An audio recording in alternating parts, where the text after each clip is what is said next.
What's up, y'all? Shout out the new merch, man. It's here, it's here, it's here. Go ahead and go to thatman.store. That's thatman.store. And you can get the hand down, man down merchandise right now. Go ahead and click that, man. We appreciate y'all. That's cool. What's up, y'all? Part 2 is here. Chris Mullin is in the building. Shouts out to our sponsors, Underdog Fantasy. Don't forget, click the link in the description. They're matching the first time deposit of up to $1,000. Use the promo code MARK. That's MARK. You'll also get a special pick. Lastly, don't forget to like, comment, and subscribe. We love hearing y'all feedback, man. Appreciate it. Now let's touch on our high school days and our history. Yeah. You touched on it early on in the interview. I don't get to St. John's University if the legend, Coach Conaseca, doesn't come to watch you as I'm a sophomore playing against Severian High School, and I'm at Bishop Loughlin. Just great memories, and you never know who's watching because it propelled me to get a scholarship, go to St. John's. But one thing I remember, I'm like, this is a whole different level. I'm be honest. I'm like, this white guy is cooking us. This dude is absolutely destroying us. We have no answer, and he's doing it on his own terms and at his own pace. When did you start to know you were special as a basketball player? Yeah, I remember that, Mark. It was 1980-81 season. And I had sat out. I'd started my high school career at Powell Memorial, and I transferred to Zavarian, so I sat out my junior year. And I distinctly remember that game against Bishop Loughlin. And first is Coach Conaseca would have found you anyway. It might have been the first time he saw you, but would have found you because you were a sophomore playing varsity. And that said something back then. Not many guys were brought up to the varsity. It's not like it is now. So that alone said something. I remember your game as a sophomore, incredible poise, unshakable confidence, borderline on irrational confidence, borderline there, for sure. But a presence as a sophomore. That always, like I said, not many guys were playing up the varsity then. Bishop Loughlin was always a great team. Loudest cheerleaders in the league, by the way, stomping the that floor, man. They were as intimidating. We had like 50 cheerleaders. They were as intimidating as Mark Jackson sometimes, man. But you think about that, Mark, right? So that was 1980-81 season, and how not only the fact that we played against each other, Coach Conaseca watched us both together, but then was able to get us to play together in college. It was amazing how that came together. And I remember that year we recruited you. It was a heck of a recruiting class in New York City, man. Mark Jackson, Kenny Smith, Pearl Washington. Was it Kenny Hutchinson? Kenny Hutchinson, yep. You talk about dynamic, incredible players. And you think about those names, and with all due respect to all those guys, and Pearl, rest in peace, Mark Jackson had the longest and best career. And all started from that foundation of, 1980-81 season for almost, 40-something years ago. Incredible. But I mentioned a little bit earlier, Mark and Bluu. Sometimes I remember those days as much as I do some of the playoff games I played in the NBA or the NBA Finals because it was just me and your dad. There's something about being in the gym by yourself for the right reason and kind of sharing that experience that there's no one there. It doesn't matter. You don't have to be here, but you're going as hard as it would if it was Madison Square Garden sold out. And that's how we approached it. Mark mentioned Coach Conaseca. I saw him last week before I left town. 99 years old now. And Mark, you asked earlier about practice and going with Clay in the practice facility in Oakland. Really, I learned that really from Coach Conaseca. He always preached to us the importance of rehearsal, meaning practice. That the way you play is the way you practice is the way you're going to perform.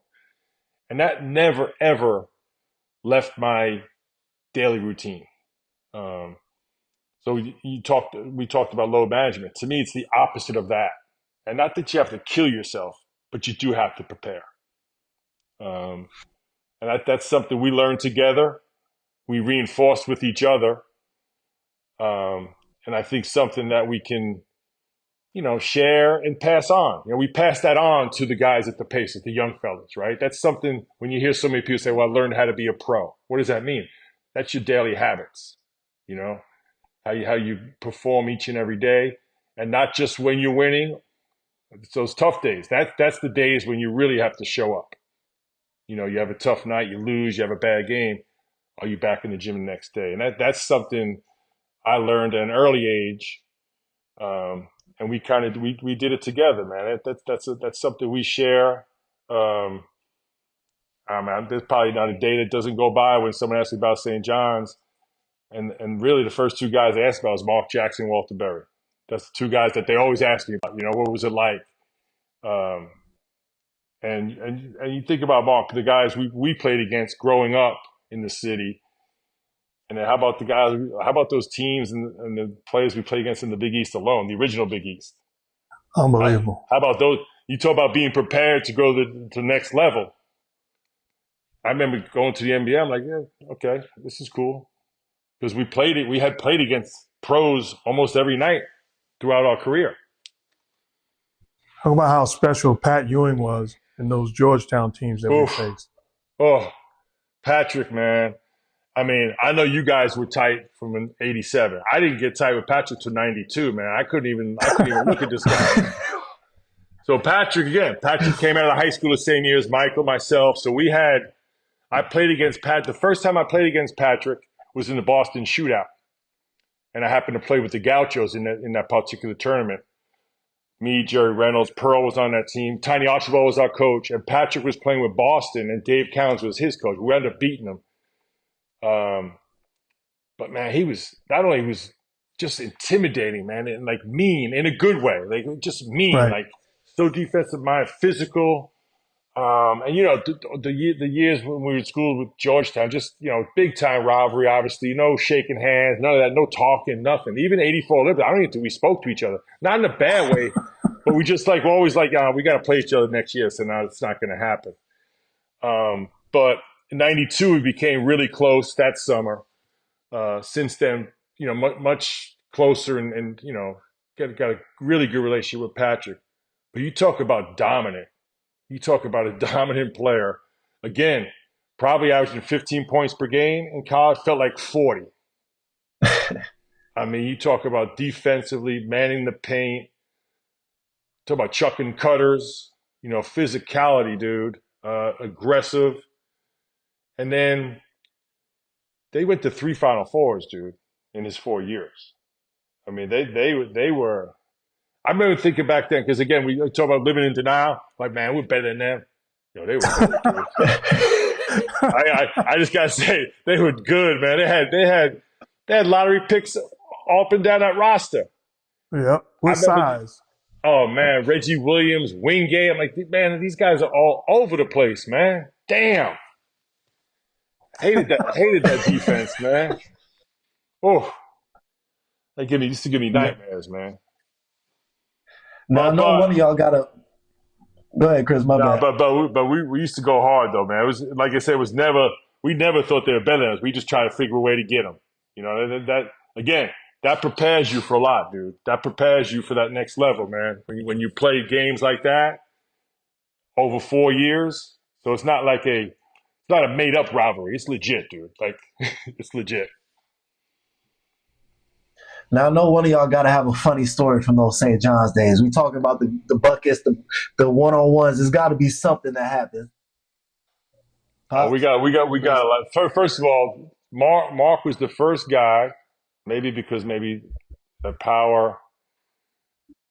Maybe I don't think we showered at Power. We just jumped on the train. Mark was the first guy that sung in the shower, man, like in the white shower. This dude be in the shower for a half hour, just in there singing, having a good time, loving it. Like this young fella's a little different, man. He's in there feeling, and just felt like he was, going to Motown for sure. To this day, I still believe I'm one of the greatest shower singers of all time. You still sing in the shower? Yes, absolutely. And everybody in the family is like, "Would you please shut up?" I don't know why it sticks out to me. I remember being locked with like, damn, he's literally in there singing to himself. That's pretty cool, man. That's where that irrational confidence I was talking about, that also showed itself in the shower too.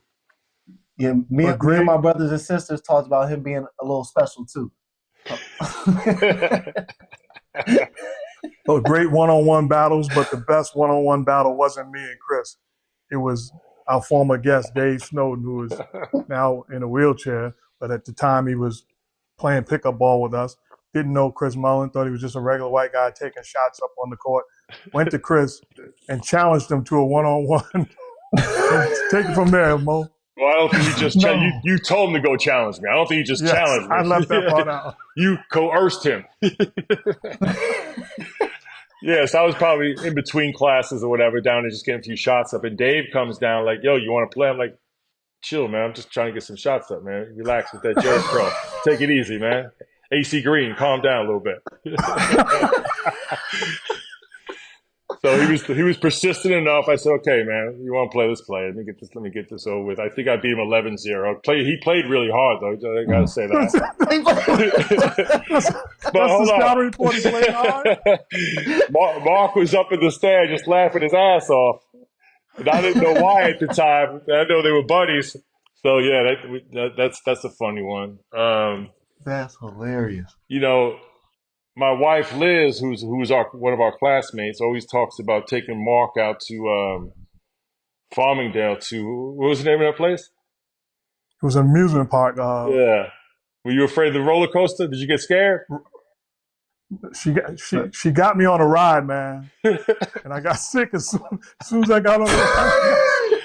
It's sad the things you remember 40 years later. I know that's I remember I got sick right away and basically left the park. I went home. In Farmingdale, yeah. Poor Mark got sick, yeah. So you see, and that's the one thing that jumps out. All these memories we have is the one time she took me to the amusement park and I got sick. But Mo, talk. I said this. I got to St. John's and I was a gym rat, but I met you, and it changed me and propelled me to become a gym technician. I was going to the gym behind the back, through the legs, throwing up some garbage shot, just messing around. I'm in the gym an hour, but it's an hour doing nothing. I watched you on the other side of the court, pump faking, jab step, one dribble left, pull up, pump fake, jab, one dribble right, pull up, behind the back, down screen. You just took advantage of the time that you put into the gym, and it made me think about it totally different and propelled me to a 17-year career. I don't make the NBA. I believe I don't make the NBA had not I met Chris Mullin and played with him at St. John's University. Where did that mentality and that approach with attacking the gym come from? Yeah, I appreciate that. I don't necessarily agree with that. You would have made it anyway, but we helped each other get to where we are. No question about that. And that's what I love. That's what teammates are all about. That's what being a brother is all about. But seriously, Mark, we talked earlier about how you influenced Steph and Clay, right? Building their confidence, teaching them the ropes of the NBA. So coaching, to me, I was blessed to have an incredible coach in grade school, two actually, Jack Lisi and Lou Piccola. And I lived right down the block from St. Thomas Aquinas. So you played Monsignor King tournament. That was my grade school. I was literally a minute walk from there. And the gym wasn't always open. I became friendly with the janitor, this guy named Wally Dean. And we had a deal, and Jack Lisi said, look, you let him in the gym. He said, but you got to go in there and work. And so even back then, let's say about 6th or 7th grade, he gave me a list of things to work on. Work on your right hand, zigzag dribble, X amount of shots. So that was I felt a responsibility to go do that because they let me in the gym. I wasn't supposed to be in there, but they let me in if I did this. So it's kind of connected to a responsibility and accountability. At St. John's, it carried through high school. The year I sat a year out, my junior year. I just trained. I played like in little outside league just to keep myself in shape. So I did a lot of training on my own, not by design, but since I was sitting out, I wasn't playing. So again, I got back to individual training, trying to keep myself sharp. So that's pretty young to start that, junior year in high school.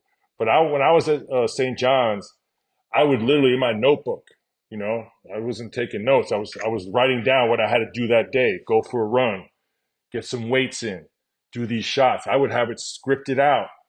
So it was taught to me. I was taught by coaches how to do that.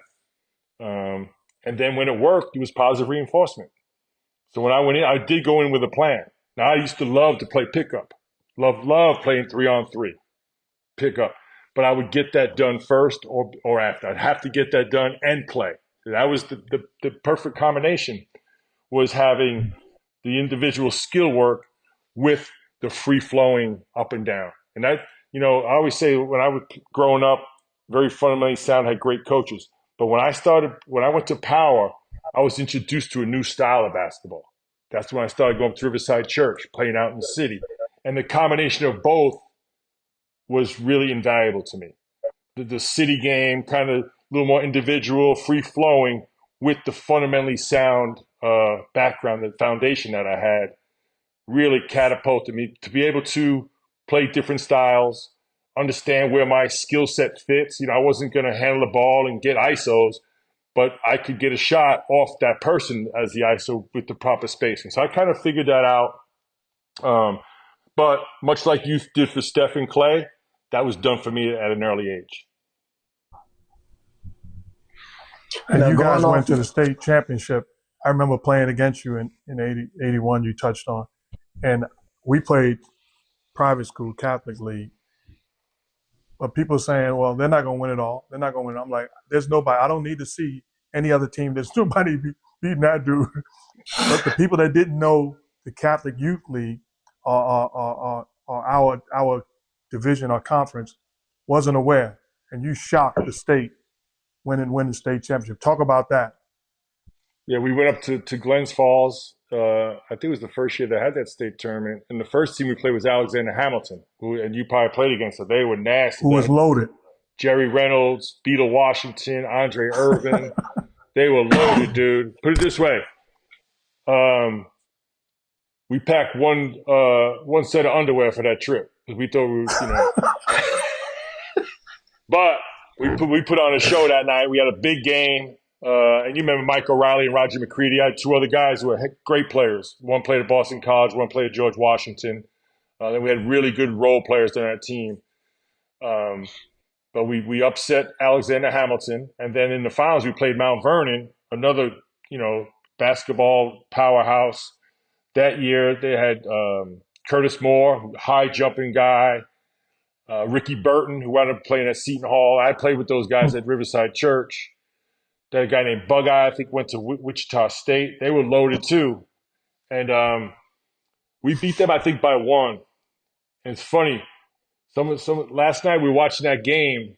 I think it was last night's game, and there was a violation on a jump ball. So we were up one with like 2 seconds left with Mount Vernon. And we had a jump ball. It was me versus Curtis Moore, and I had played against Curtis could jump out of the building. Not that it mattered. I couldn't jump anywhere, but he was going to beat me.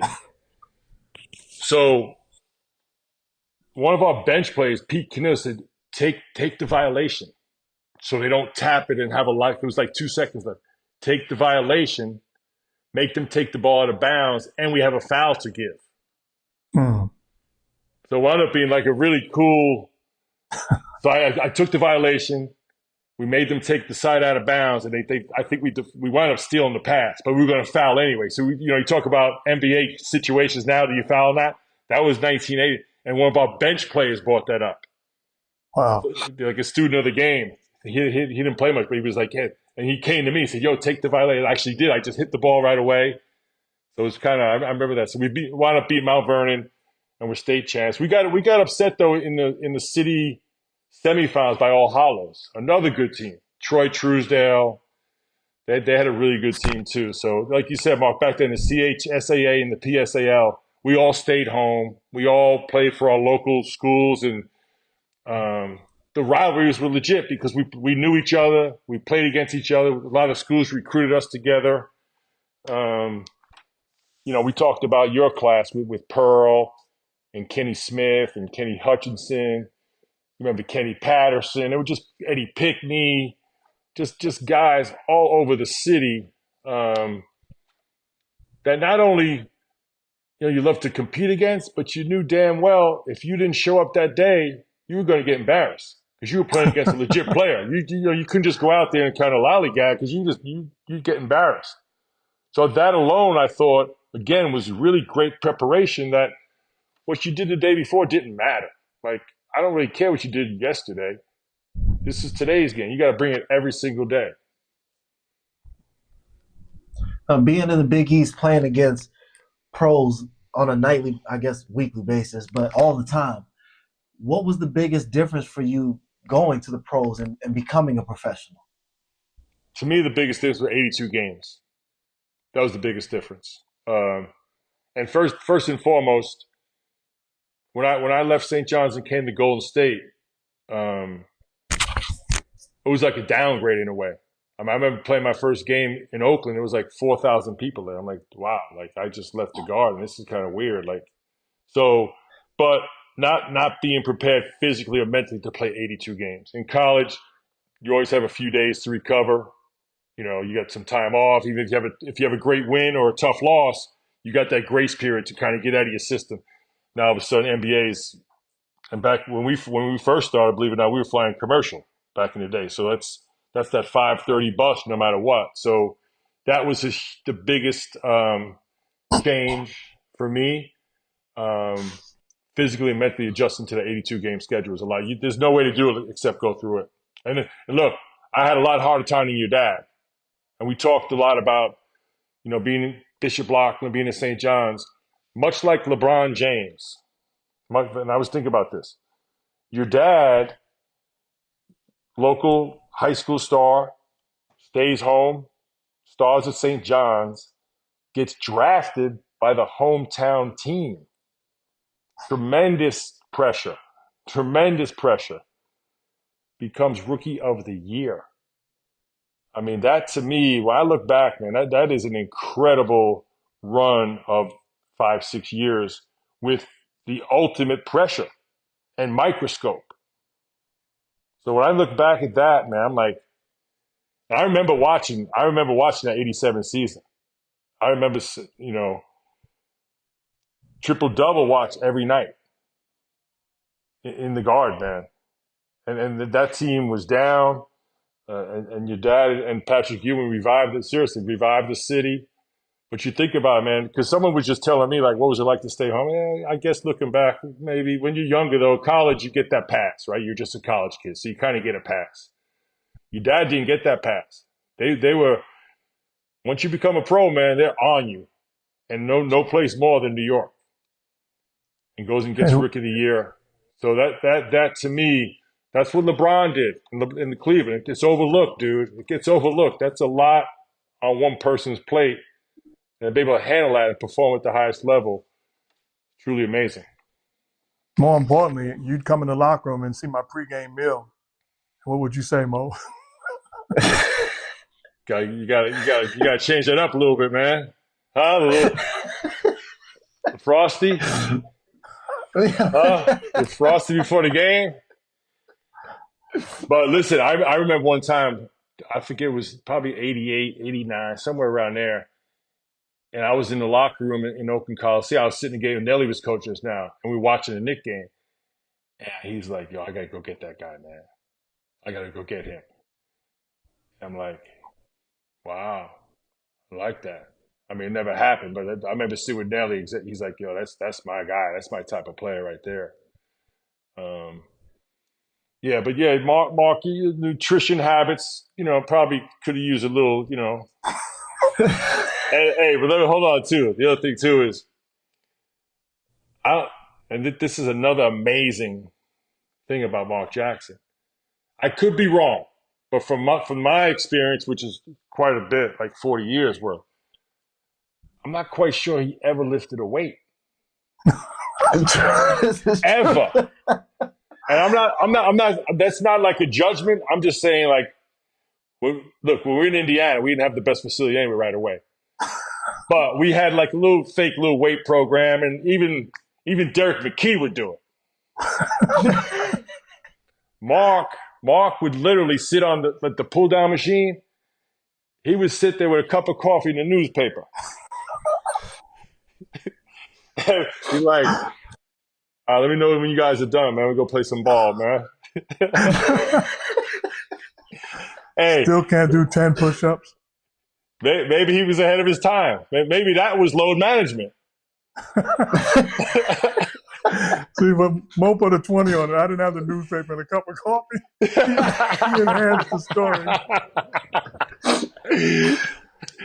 But here's something that really we have so much in common as players, growing up in the city, playing against each other. The thing that really stood out to me, going to St. John's and playing with you, every single night, every single game, mom and dad and the family was there, just like mine. That showed the similarities, and I get emotional even thinking about it. Yeah. How powerful the influence of our parents were and our family on our lives. Yeah, Mark, no question. And we talked about great coaches, but it all started at home. The foundation of family, loyalty, treating your friends and your teammates as family. I can still see it. I can still see your mom and dad at the game. Same with my mom and dad and the Nuns, and your crew from Queens, my crew from Brooklyn. After the game, everyone in the hallway just waiting. After wins and losses, same thing. You win and lose together. So those for us, incredible memories. But I think for our parents, that's kind of the reason we went there. The reason we stayed was so they could see us. If we went away, they couldn't come see us. Our parents couldn't afford a plane flight down to Virginia or Duke or something like that. They would have never saw our games again. And I remember my dad, before he passed, they were like family events. They would get that, my dad was one of 9. All of a sudden he was seeing his brothers he hadn't seen in years. So it became like a family reunion, these games, whether it be at Alumni Hall or at the Garden. So it was more than just the competition. It brought people together. It brought the city together. And I think, staying home did that for us. Looking back, I don't think I thought that's why I did it. But I'm sure glad it turned out that way. Look, I was thinking about this, Mark. I could still see it. Laying the ball up and seeing Terrence and Troy under the basket as our ball boys. And you talk about being emotional. That I can still see that on one of the baskets. There's Terrence and there's Troy, a.k.a. Escalade. That's our ball boys, right? I mean, damn. But that's the cool part about sharing those experiences. And, I don't think it works out the way it did if we didn't stay in New York and go to St. John's. Please remind Blue how quiet his grandmother was at the games. Oh, man. Hey. First of all, Mark's freshman year, I think, unfortunately, always came off the bench. But when he came off the bench, you knew it. Action! Time for some action. But we talk about passion and joy, man. Marie was bringing it. Bringing it. Hey, Yes, she was. And Harry, quiet as a mouse. The exact opposite. The exact opposite. That's right. Yeah. Yeah. Great memories. Great. Incredible. Touch on the experience that we had being teammates in Indiana, going to the NBA Finals. It was special for me. No a full circle moment, especially when we started together in the first unit. But being on a team with you really was special to me. Yeah, I mean, you talk about just reconnecting after both of us had good careers. I remember when I talked to Donnie. Well, when Larry got the job, because you mentioned the dream team. I had played with Larry, spent a lot of time with Larry and Patrick that summer, so we got to know Larry really well that summer on a personal level. Probably had a little stuff to do with why he called me. But I was in a transition period here. The team here was totally changing over, become a young team, and I went to ownership and said, look, it's probably time for me to go. They agreed.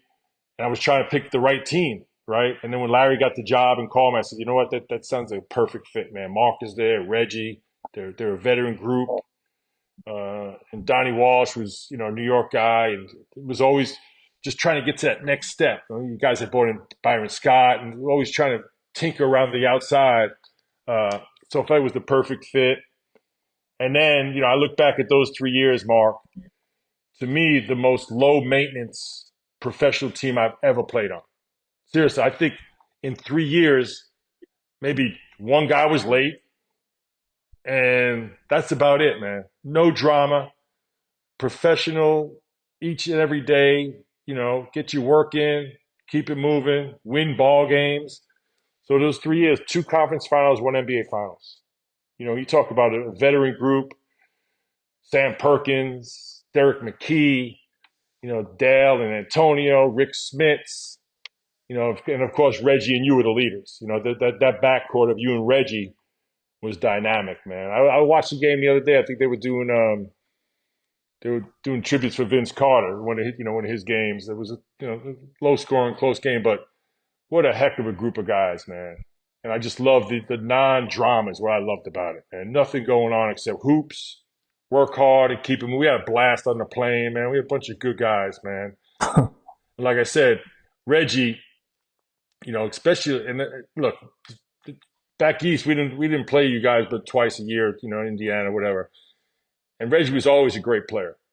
But those 3 years, man, he was as clutch, Right. big shot maker, efficiency. Now, he might have had other better years, but those 3 years that I played with you guys, man, he was incredible. And you talk about routine, repetition, coming to work every day. Reggie Miller, man, he worked his ass off. He earned everything with his career. Utmost respect for him. And look, like a lot of teams, man, we ran into Jordan, right? By no game 7, we had him, man. Damn. We had him. But looking back, man, that was a great way to wind my career down. Getting back to play with you, playing for you and Reggie, and playing for Larry and Donnie. It gave me a much better feeling about what leadership's all about. The Warriors had lost their way a little bit at that point in time, and I was kind of past that. But to have those 3 years at the end of my career was a blessing, man, and nothing more than to get back playing with you. It was just so much fun, simple, keep it easy, people always ask me, what was it like to play with Larry? I said, man, just like the way he played, he kept it simple, man. I mean, there's so many times you come in halftime, man, if you start on 5, don't get it going the next 5 minutes, I'm taking you guys out. That was just I remember one time we were playing Milwaukee. I think I was like 4 for 7, 4 for 9, but whatever. He called me, he goes, you gonna make a shot or what, man? I'm like, this dude just keeps it straight up, man. But I took a few things. When I coached back in college, I took a lot from Larry. I remember Larry saying, I'm not going to do anything that I didn't like. So he didn't overdo the film. He would get the clips and, it didn't overdo, he was crazy into conditioning. And Larry was into doing the same thing every day. Man, we had shoot around every day. It didn't matter. We had shoot around with tape. We went hard. Remember, Mark, we used to do a press breaker in shoot around. Do you remember that? Do you remember that? Of course. Who presses the NBA? But we did a press breaker every day, but it was ball movement, it was running the floor, to where we had in college, you need a press breaker. Everyone presses you in college. We called our press breaker Bird. Because I said, no, dude, we did press break every day in shoot around. We never got pressed once. We had Mark Jackson. They didn't press us, but we did it every day. But we did it. We were prepared in case someone did. But that was a blessing, man. And like I said, when I look back, man, those guys, man, if I bumped in any of those guys, Jalen, Al, Johnny Bender, all those guys, man, Travis, Freddie Hoiberg, I go up with Sammy P, Mark West. You talk about pros, man, legit pros. It shows you, too, when you got a guy like Donnie Walsh putting a team together, man. He's putting together pros, putting together right blend of personalities, not just throwing talent together. That was a blessing, man. And then you know what? We almost got there, man. We right there. And by the way, the finals were closer than it was 4-2, but that was a close finals, dude. It was closer than 4-2 in my mind. And that was the coming out of Kobe Bryant. No question. Remember that Great game? Kobe Bryant, overtime game takes over. In If he Indiana. doesn't take over, it's a different story. Yeah, Shaq fouled out. And he had a nasty offensive rebound. I remember, I was like, this guy's legit, dude. Damn. I was like, I'm one step closer to retirement now. I got to go. Now, a couple more questions. Appreciate your time. I remember arguing with Ray Allen, Reggie Miller, great shooters. And I believe, just like a passer, I believe a great passer is born. They argue great shooters are, Ray specifically argues great shooters are not born. They're created by their work habits, by getting in the gym. I could shoot 1,000,000 times in my life, and I'll never shoot as well as Chris Mullin, Ray Allen, Reggie Miller, Steph Curry. It's not going to happen. Now, I can improve my shooting, but there's no way in the world I can shoot at the level of you guys. What's your thoughts on that? I've heard that. I've heard you talk about that a lot, Mark. And I'm kind of, put it this way, I saw you really improve. You think about the years in Indiana, right? Post practice, me, you, Reggie, and Sam. Now, we used to play that win, play, show. Yep. We used to play that. Dude, we shot threes every post practice. You became a knockdown 3-point shooter to where you were like profiling after you. You were begging for people to leave you open and knocking them down. So I saw that. Now, much like hitting, it's an innate skill that you're somewhat born with, but if you don't train it, it's going away. So I think that's what with Ray Allen. If Ray Allen, walked out, I could always shoot the ball, put it that way. When I was a kid, when I went my yard, I could shoot. But I wouldn't have got as good as I did without the repetition. But Mark, I got to say, man, we already touched on it.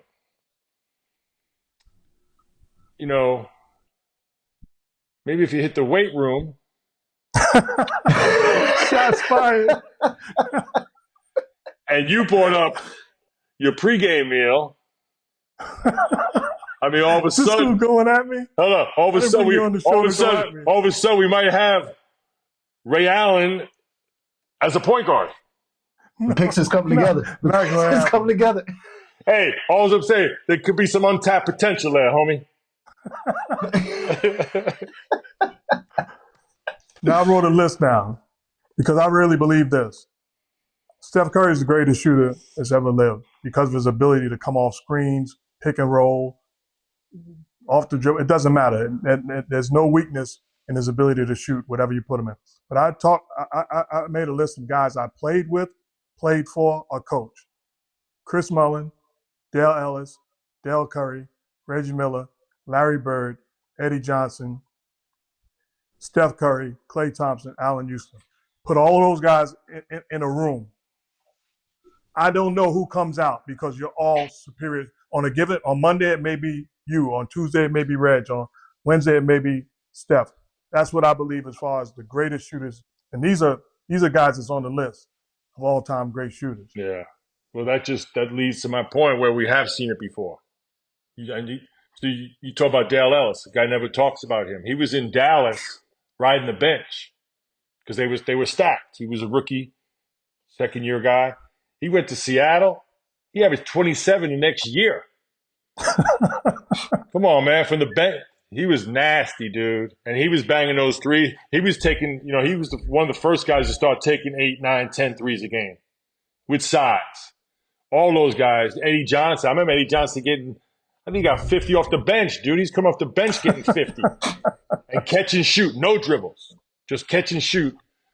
Larry's self-explanatory. Larry's 50, 40, 90 for the career with almost a double-double with assists. All those guys, Mark. That's my point. Where don't say we haven't seen it before. Those guys all were incredible. And we got more. Mark Price. We got so many more players.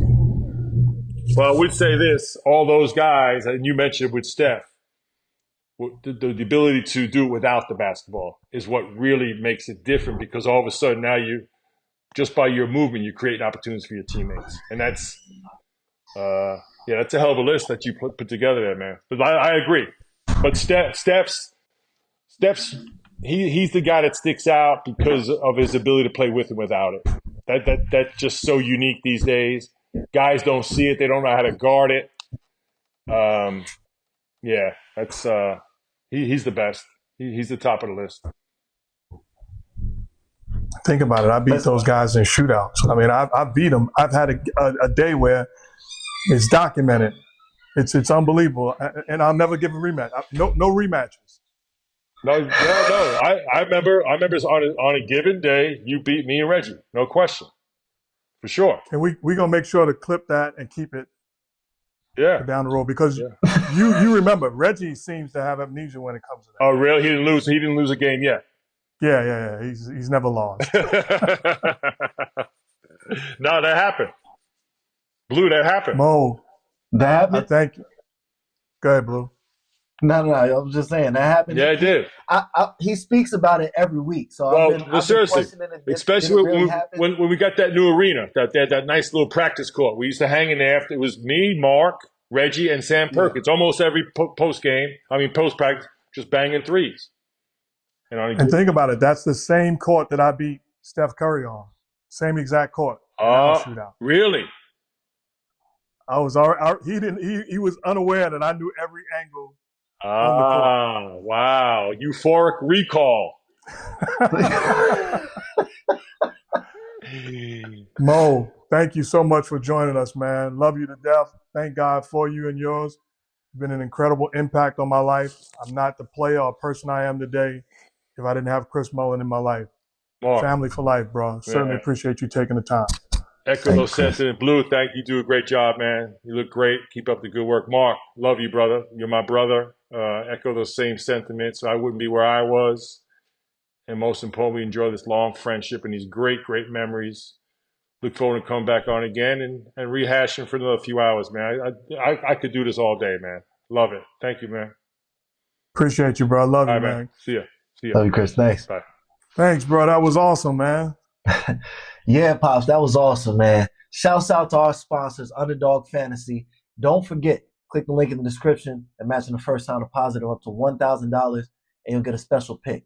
Just use the promo code MARK. That's MARK. Don't forget to like, comment, and subscribe. Remember, just recently I received one of the probably worst compliments I ever received.